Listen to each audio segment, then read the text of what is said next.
Tu ne dois pas donner ton oreille à n'importe qui. Tu ne peux pas écouter tout le monde. Tu ne peux pas permettre à ton oreille de recevoir le message ou les paroles de n'importe qui.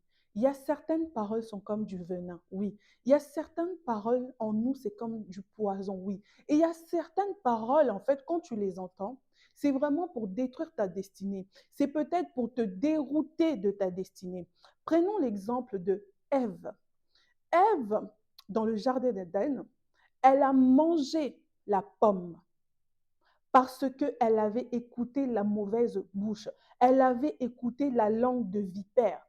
Beaucoup d'entre nous écoutons les langues de vipère.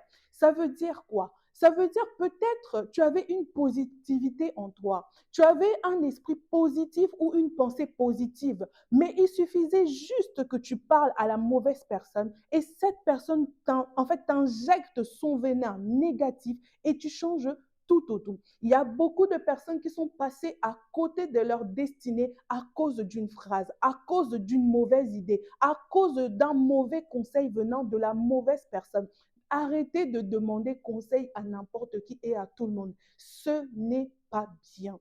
Oui, tu ne peux pas prêter ton oreille à n'importe qui. La parole te dit, la foi vient de ce que l'on entend. Et ce que l'on entend vient de la parole de Dieu. Mais à côté de ça, si la foi vient de ce que l'on entend, ça veut dire que ce que tu entends a le pouvoir sur toi. Ce que tu entends peut te transformer. Ce que tu permets à ton oreille d'entendre, en fait, peut avoir de l'influence sur toi et peut t'influencer. Alors, en tant qu'enfant de Dieu, nous devons faire attention à qui nous donnons notre oreille, même en temps de détresse. Il y a certaines personnes, je vais vous raconter une histoire, un témoignage que j'ai entendu récemment.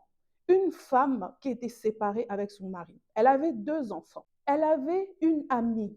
Donc, en parlant avec son amie lui dit que, ah, mais si tu es fatiguée des enfants, moi j'avais 4 enfants et j'en ai vendu 2. Elle avait 4 enfants, elle en a vendu 2. Et elle lui dit, oui, mais tu les as vendus à combien? Elle lui dit le prix des enfants qu'elle a vendus.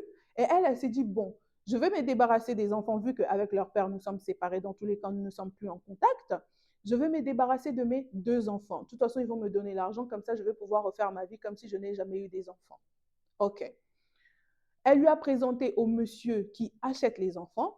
Et il s'avère qu'en fait, le prix par enfant avait baissé avec le temps. Bon, elle accepta quand même de vendre ses 2 enfants. OK. Elle a vendu ses enfants. Elle